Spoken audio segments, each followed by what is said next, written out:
Хей ти, здравей от кухнята на шеф Марио. Здравей, Марио! Днес сме подготвили специално за тебе пилешко мариновано месо, това, което видя в предното видео. Марината с кисело мляко, мащерка и чесън. Нека видим какво ще ни приготви Марио.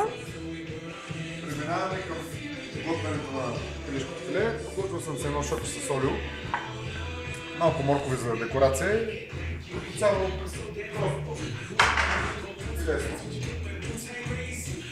Нека припомня тук, че маринатата намаля канцерогените до 40%, така че задължително мариновайте месото предварително, каквото и да е то. Сега ще изчакам малко да загрее моя тиган.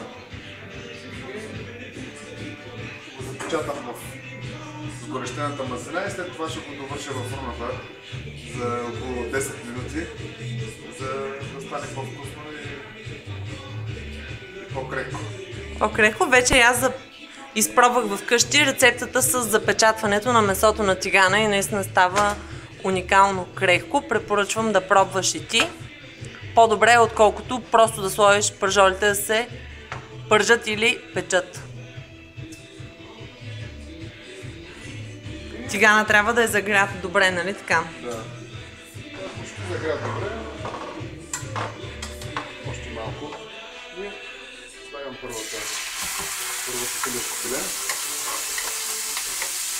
Понеже нямам щипки, използвам лъжица за щипка да не се цапам.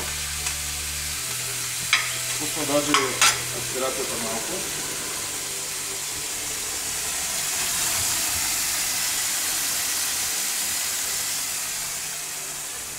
Припомням, запечатването целеше просто месото да побелее от двете страни, а не да го изпържите на тигана.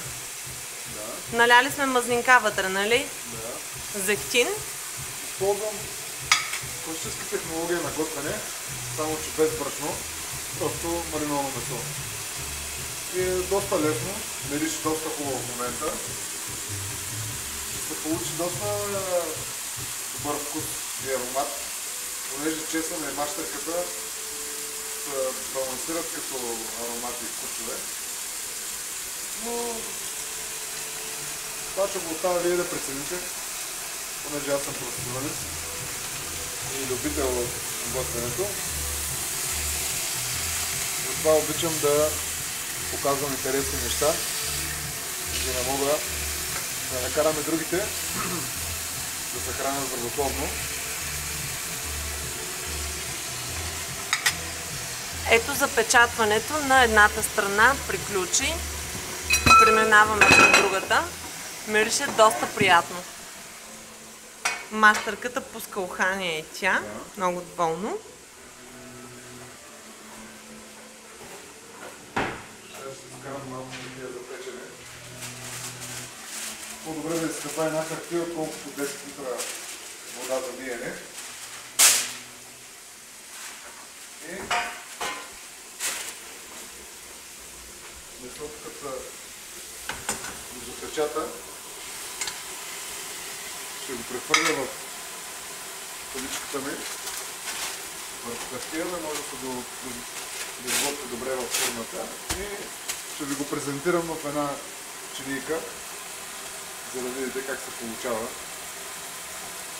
цялата рецепта от А до Я. Колко минути трябва запечатването? Около 3-4 минути.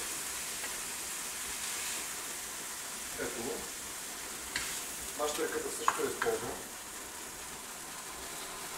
Не трябва да ви притеснява, че тигана захваща леко загар, понеже месото е мариновано, нали? И е нормално да фане този загар. Сега го прехвърлям в фурната на 200 градуса за 10 минути.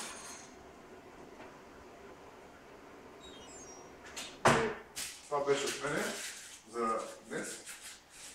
Питайте вие, ще ви се получи добре. Ще се видим в следващото видео.